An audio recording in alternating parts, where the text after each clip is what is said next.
remember being about 9 or 10 years old.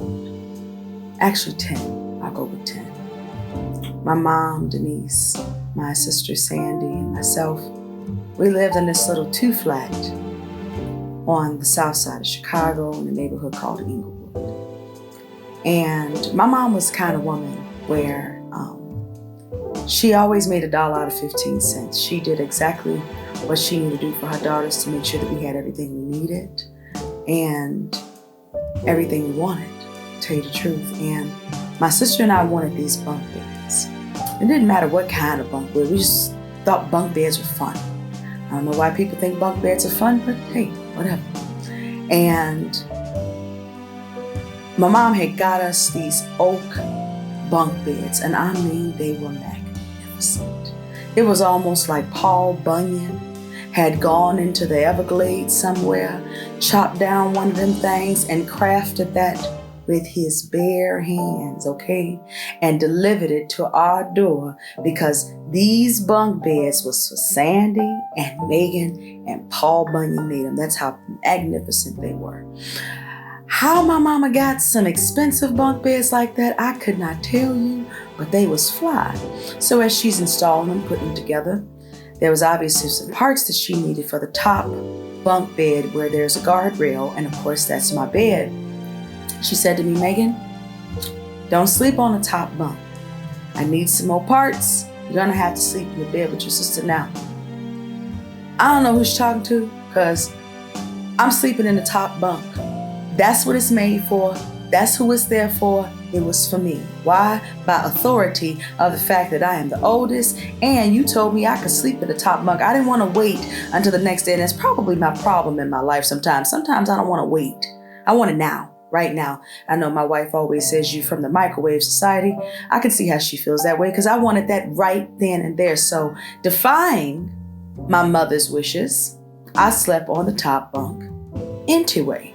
And you know, I slept on it wrong. You know how you see them white people on the side of a mountain with a little cot hanging from a string or some shit? That's how close to the edge I was sleeping, because I felt like, oh, this is just the edge of the bed as it would be if the bed were lower. But no. Everything that my mom said would happen actually happened. I turned over, guess what happened? Fell off the top bunk. And at about 9 or 10 years old, you don't just fall off a top bunk bed. Oh, no. It's a fucking cliff.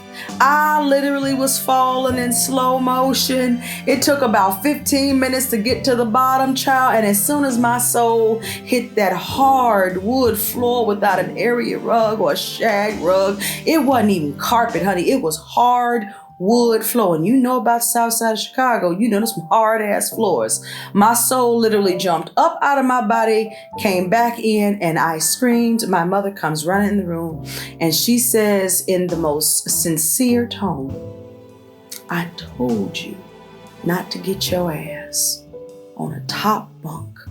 So of course me and my mom, she mends the wounds. That's what moms do. But at this time, I said, okay, I'm just going to go ahead and get into bed with Sandy at this point because, I didn't want that problem. But as I'm laying in the bed, I'm thinking the very next day, I'm getting on the top bunk. But this time, I'm not going to sleep so close to the edge. I'm going to sleep by the wall because if I turn, boom, bitch, I'm in the middle. What? No fall, no foul, no nothing. I'm caught, I'm in the air, we good. And that's exactly what happened.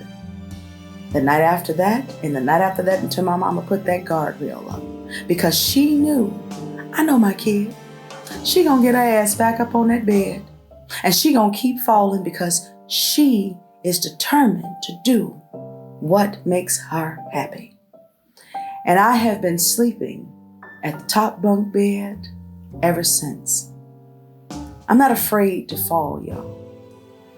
I'm not afraid to live dangerously close to the edge. As long as I learn something, it doesn't cost me my life or money. I'm going to take a chance. And I say to you, don't be so afraid to sleep at the top bunk of your life. Don't be so afraid to live close to the edge, no matter how young you are, how old you are, how young you are, how smart you are, how inexperienced you are.